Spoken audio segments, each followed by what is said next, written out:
Solutions to help with stress reduction and self care continued. Mindful eating. Mindful eating is such a wonderful practice, especially in the busy life of a parent. It's about turning those often rushed meals into moments of calm and appreciation, which I know might sound like a tall order when you're juggling a thousand things, but trust me, it's not only possible, it's quite rewarding. When you practice mindful eating, you're focusing on the experience of the meal, the textures, the flavors, the colors, and the smells. It's about really being present with your food rather than eating mechanically while your mind is elsewhere. Think of it as a little island of tranquility in your day. Start by serving yourself a plate of food. Notice the variety of colors and shapes. Then, as you begin to eat, try to do so slowly. This can be challenging, I know. As a parent, we're used to gulping down our meals to move on to the next task. But even just a few more seconds per bite can make a big difference. Taste each mouthful, feel the textures, and appreciate the flavours. It's about enjoying the food that's nourishing your body and the body that does so much for your family every day. And then there's the aspect of gratitude, being thankful for the meal in front of you. This could be a simple acknowledgement of the effort that went into preparing it, the hands that made it possible, from the farmers to the cook. Or it might be gratitude for having the moment to sit and enjoy food, a basic pleasure that's often overlooked in our busy lives. Including the children in this practice can be a beautiful thing too, encouraging them to talk about what they like about the meal, what it tastes like, what it feels like. It's a way to teach them appreciation and mindfulness from a young age. And remember, mindful eating isn't about perfection, it's about intention. It's okay if some meals are more rushed than others. The goal is to find those opportunities, however brief, to truly connect with the experience of eating. It's a form of self care, love, and it's something that can bring a little more peace into your day. So, next time you sit down to eat, even if it's just for a few minutes, try and savor it. Limiting screen time. Limiting screen time, particularly before bed, is such an important habit to cultivate for both you and the kids. In today's world, where screens are almost an extension of ourselves, it can be challenging to put them aside, but the benefits for your sleep and overall well being are truly worth it. You see, those devices, be it your phone, tablet, or computer, emit a kind of light that can really mess with your body's internal clock, your circadian rhythm. This light can trick your brain into thinking it's still daytime, making it harder for you to wind down and fall asleep. And we all know how precious sleep is, especially when you're a parent and every minute of sleep counts. Also, spending too much time on these devices, especially for before bed, can keep your mind racing with news, work emails, or social media. It's like your brain is on a never ending treadmill, making it hard to relax and to drift off to sleep. So here's what you can do.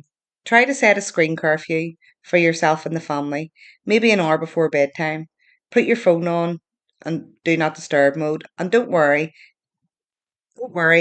if you put your family members in your favourites, they can still ring and get in contact with you. And if someone rings you twice in 15 minutes, the call will still come through, so you're not missing out on anything important. Use this time to unwind with more calming activities. You could read a book, take a warm bath, or have a little family time, maybe with some quiet conversation or a bedtime story. It's not just good for sleep, but also a lovely way to strengthen those precious family bonds.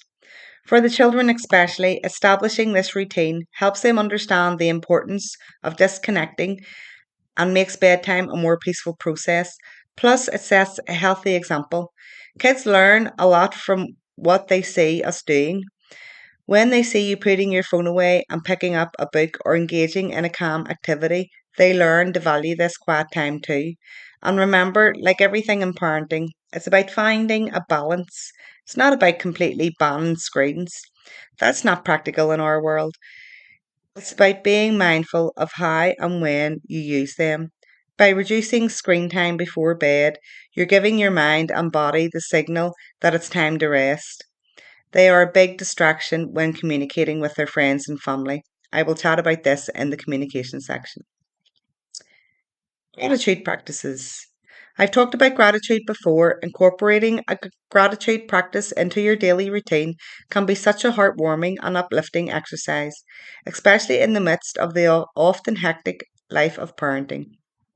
It's so easy to get caught up in the challenges and stress that comes with raising a family, but taking a moment each day to reflect on the things you're thankful for can truly shift your perspective and bring a bit of sunshine to even the cloudiest days. It can raise your vibration. Gratitude is all about recognizing and appreciating the good things in your life, no matter how small they might seem. It could be as simple as being thankful for a warm cup of coffee in the morning, the sound of your children's laughter, or even the fact that everyone managed to put their shoes on the right feet today. It's about finding joy in the everyday moments that often go unnoticed, being more present to what is going on around you. Try starting or ending your day by thinking of three things you're grateful for. You could do this quietly to yourself, jot them down in a journal, or even share them with your family. Making it part of your family routine can be a wonderful way to connect and share positive feelings. Maybe over dinner or during bedtime, everyone can take a turn to talk about what they were grateful for that day. It's not only a lovely way to end the day, but also teaches your children the importance of appreciation and positivity. What's beautiful about gratitude is that it has the magical way of changing your mindset. When you focus on the positives, even amidst chaos and stress, it can lift your spirits and reduce anxiety and bring a sense of peace. It reminds you of what's truly important and can make the challenges seem a bit more manageable. And remember, some days it might be harder to think of things to be grateful for, and that's okay. It's not about forcing positivity, it's about gradually shifting your focus and finding light in the ordinary. It's like planting little seeds of joy and watching them grow over time. Breath work. Breath work is such a wonderful, a simple yet powerful tool that you can use to manage the stresses and strains. It's amazing how just focusing on your breath, something we often take for granted, can have such a calming effect on your mind and body. Let me tell you about a couple of techniques that you can easily incorporate into your busy day, even with the little ones running around. First, there is belly breathing.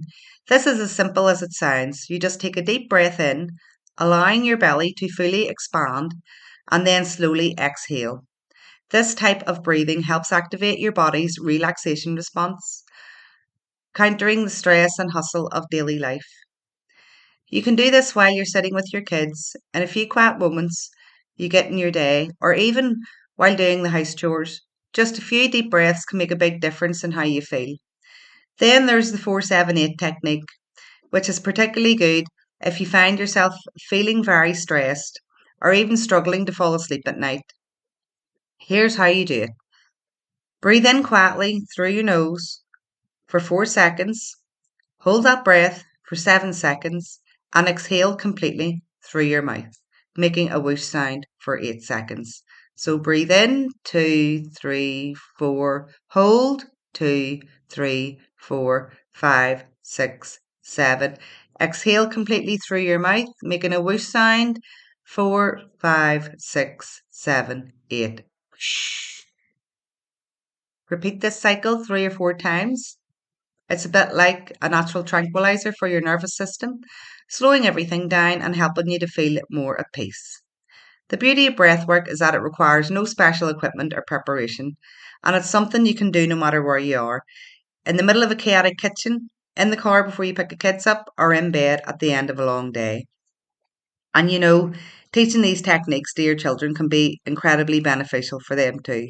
Children often mirror our behaviours and emotions, so if they see you managing stress in a healthy way, they're more likely to emulate that. Plus, it gives them a tool to deal with their own frustrations and anxieties, which is a wonderful life skill to have. Energy healing. Exploring energy healing practices like Reiki or chakra balancing can be such a nurturing and enriching experience.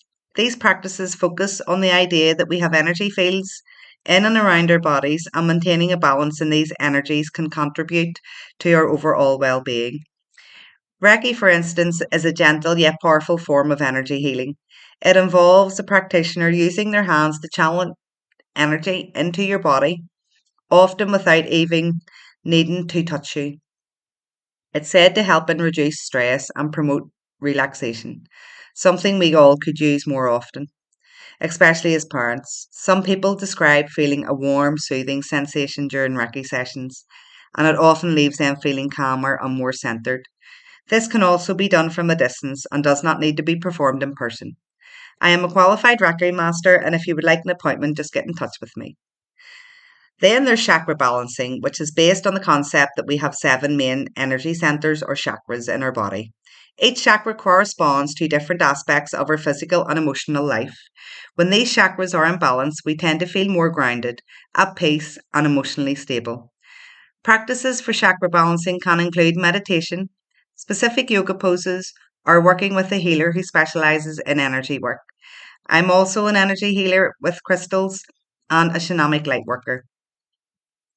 What's lovely about these practices is that they provide a way to take care of yourself that's deeply nurturing and restorative. As a parent, you're constantly giving your energy to others, so it's important to find ways to replenish and balance your own energy. These practices are complementary. They can be wonderful when used alongside more traditional forms of medicine and self care, but they're not a substitute for professional medical advice or treatment when it's needed. So don't be afraid to contact your GP. If you're curious, you could start by attending a Reiki session or a workshop on chakra balancing.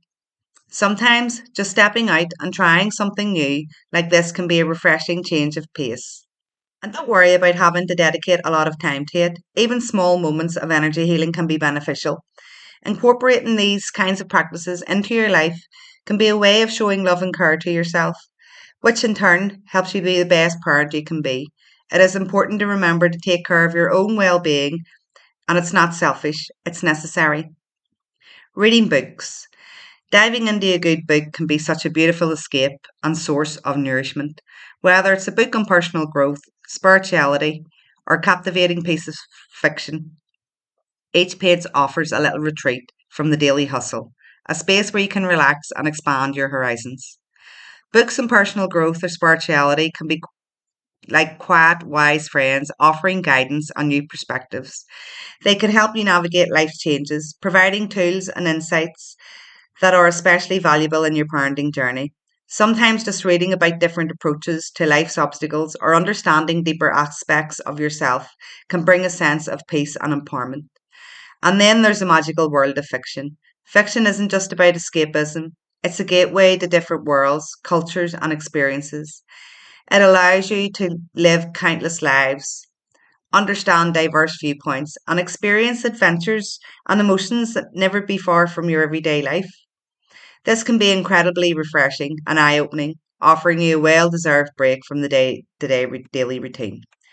But I know finding time to read as a busy parent can seem like a luxury. Here's a little motherly love. It doesn't have to be a grand commitment, just a few pages here and there can make a difference. Maybe in those quiet moments before the kids wake up, or while waiting on a pot to boil in the kitchen, or even just a few minutes before bed.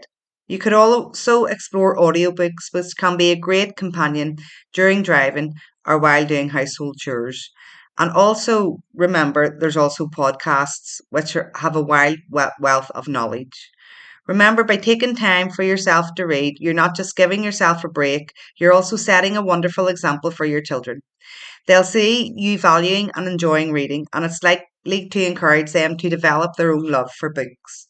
Allowing yourself this pleasure, whether it's to gain new insight, to find solace, or simply indulge in the joy of a good story, reading as a form of self care.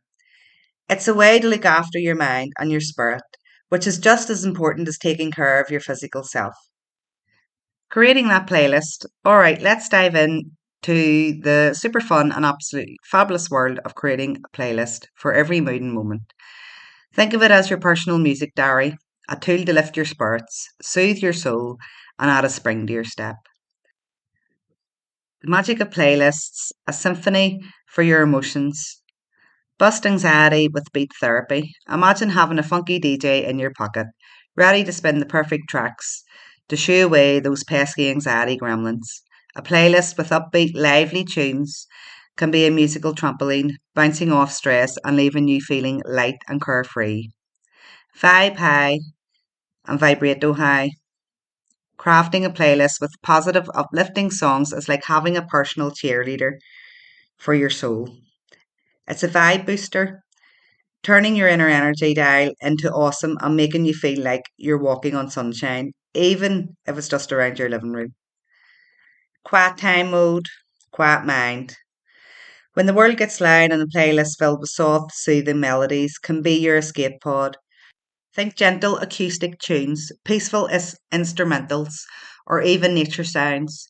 It's like wrapping your mind in a cozy blanket and telling the world, shh, me time in progress. Turn tears into tunes. Sad times call for a special playlist too. It's totally okay to feel blue, and having a collection of songs that resonate with your mood can be incredibly cathartic. It's like having a musical friend who totally gets you and your heart. Shake it off with singing and dance along. There's nothing quite like belting out your favourite tunes and dancing like nobody's watching. Creating a playlist of your all time favourite sing alongs and dance hits. It's your personal dance party, an instant mood lifter, and a fun way to shake off the day's dust. Personalisation is key. Your playlists are uniquely yours, a reflection of your tastes, moods, and needs. They're like musical fingerprints, and that's what makes them so special and effective. Make it always accessible. With your trusty smartphone, your playlists are just a tap away, ready to swoop in and save the day, whether you're in need of a mood makeover or a moment of peace. Musical journey over time, your playlist becomes a journey through your own emotional landscape, telling the story of highs, lows, and all the quirky in betweens. I personally have a great playlist: my healing songs, love songs, my dance tunes, meditation music, nature sounds, and motivational podcasts. I love putting my music up full blast while driving and singing at the top of my voice, or putting the dance music on when I'm cleaning, bobbing about the kitchen. It makes you just feel so good. So go ahead, be your own musical maestro. Mix and match tunes to suit your every mood. It's a delightful, dynamic, and downright enjoyable way to care for your mental and emotional well being. And remember, in the world of playlists, there are no rules, only rhythms, rhymes, and personal vibes. So remember, what works best will vary for each individual. It's important to find what resonates with you and seek professional advice when considering therapies, especially if combining them with other treatments. You have the power within you to decide how you feel. You can raise your vibration at any time by looking after yourself and finding out what is right for you. Have a wee break now before we move on to the next section. And we are going to go through how the way we are parenting affects our parenting.